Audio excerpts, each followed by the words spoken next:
BRS ఉన్నప్పుడు ఆయన కొంచెం మంచిగా చేసేది. ఇప్పుడు కాంగ్రెస్ వచ్చి మొత్తం విఫలం అయిపోయింది. ఏం పనులు చక్కగా జరగట్లేదు. రైతన్ననే ఆదుకోవట్లేదు. ఇచ్చిన 6 గ్యారంటీలు ఒక్క గ్యారంటీ కూడా ఒక బస్సు తప్ప ఇంకేం అది కూడా చక్కగా నడతలేదు. ఏది ఇప్పుడు కరెక్ట్గా నడతలేదు.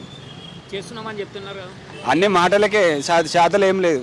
మొత్తం రైతులనే పట్టించుకుంటలేరు. ఊరియా సరిగ్గా టైంకి అందించక రైతులు ఇబ్బందులు పడుతున్నారు.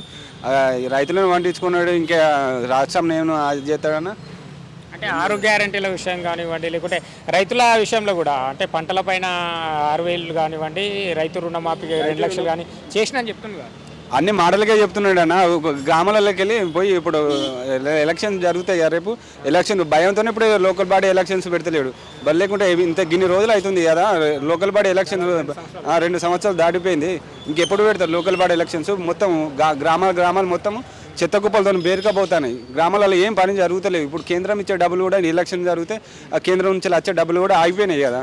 ఇప్పుడు ఆ ఎలక్షన్ పెడితే వాళ్ళన్న ఫండ్స్ అన్నతోనైనా కొంచెమన్నా అభివృద్ధి జరుగు. ఎక్కడి ఫండ్స్ మొత్తం కేంద్రం నుంచి డబ్బులు మొత్తం ఆగిపోయి ఇప్పుడు గ్రామాలు మొత్తం చెత్త వేరుకపోయి ఎక్కడ గ్రామాలలో జరిగే పనులు ఎక్కడ ఏం జరగట్లేదు. 6 గ్యారెంటీలలో ఇప్పుడు ఉచిత బస్సు అమలు అవుతుంది. 500 సిలిండర్ కానివ్వండి, లేకుంటే ఆడవాళ్ళకు 2,500. కళ్యాణ లక్ష్మి రావట్లేదా? ₹1,00,000 తులం బంగారు ఎక్కడ నడుస్తున్నాయి అన్న. అన్ని పేరుకే.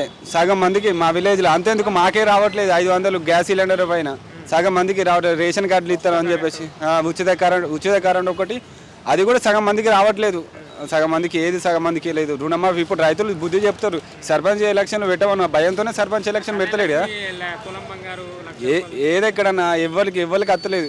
ఇవి ఇందిరమ్మ రాజ్యం అని చెప్పేసి వచ్చే ఇల్లు కూడా మొత్తం కాంగ్రెస్ వాళ్ళే పెట్టుకున్నారు. పేదోళ్ళకి అవసరమైన పేదోళ్ళకి ఇక్కడ ఇవ్వలో కూడా అందుతలేదు. ఇల్లు ఇవ్వలకి అందరట్లేదు. మొత్తం కాంగ్రెస్ నాయకులే ఉన్నోళ్ళే 10 ఎకరాలు 15 ఎకరాలు ఉన్న వాళ్ళు ఇల్లు కట్టుకుంటారు. పేదోనికి అవసరమైన పేదోనికి ఇవ్వనికి ఇల్లే రావట్లేదు ఎవరికి. అనిపిస్తుందా కేసీఆర్ 2 సార్లు అధికారంలో ఉన్నప్పుడు ఆ ప్రభుత్వానికి ఈ ప్రభుత్వం ఏమైనా తేడా అనిపిస్తుందా? ఉద్యోగాలు ఇచ్చినాం, పథకాలు ఇస్తున్నాం అని కాంగ్రెస్ చెప్తుంది కదా. అప్పుడే కొంచెం ఆయన జరిగింది. మనం కొట్లాడి తెచ్చుకున్నాం కాబట్టి ఆయన తన అప్పో చేసి ఆయన అప్పుడు రైతులను ఆయన కేసీఆర్ ఆదుకున్నాడు. ఆయనతో మాత్రం కూడా ఈయన రేవంత్ రెడ్డి వచ్చిన కానీ మొత్తం ఏం పరిపాలన చక్కగా లేదు. ప్రజాపాలన అని చెప్పేసి ప్రజల బతుకులతోని ఇలా జీవితాల మీద ఆట ఆడుతున్నాడు. మరి ఇప్పుడు లోకల్ ఎలక్షన్స్ రాబోతున్నాయి కదా, ఎట్లా ఉండబోతుంది? అధికారంలో కాంగ్రెస్ పార్టీ ఉంది, మరి ఎవరికి ఎలా ఉండబోతుంది? చెప్తారు, తగిన బుద్ధి చెప్తారు. తొందరలోనే లోకల్ బాడీ ఎలక్షన్లో మొత్తం వైఫల్యం ఏంది, కాంగ్రెస్ వైఫల్యం ఏమిందని ఈ లోకల్ బాడీ ఎలక్షన్ తెలుస్తుంది. ప్రజలు కూడా అప్రమత్తంగా ఉన్నారు. ఎప్పటికప్పుడు సోషల్ మీడియాతో అవేర్నెస్ అప్పటిలాగా లేదు. ఇప్పుడు అవేర్నెస్ వచ్చింది.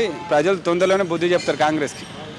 కాంగ్రెస్ పార్టీ మరి దాదాపు మేమే 10-15 ఏళ్ళు అధికారంలో ఉంటాం, అభివృద్ధి చేస్తున్నాం, అన్ని వర్గాలకు అభివృద్ధి చేస్తున్నామని చెప్తున్నారు, అన్ని హామీలు నెరవేరుస్తున్నాం. కళలు అంటాను. జనాలకు వస్తే జనాలలో లోపలికి వస్తే తెలుస్తాయి కదా. ఇప్పుడు తిరగమని చెప్పండి, గ్రామాలలో తిరగండి. ఎక్కడ ఇవైనా గ్రామాలలో అడ్డుకుంటారు. ఈరోజు ఎమ్మెల్యేలు గ్రామాలలోకి పోతే ఎక్కడికక్కడ అడ్డుకుంటున్నారు. ఓన్లీ శిలాపలకాలకు మాత్రమే అంకితం అయిపోయింది.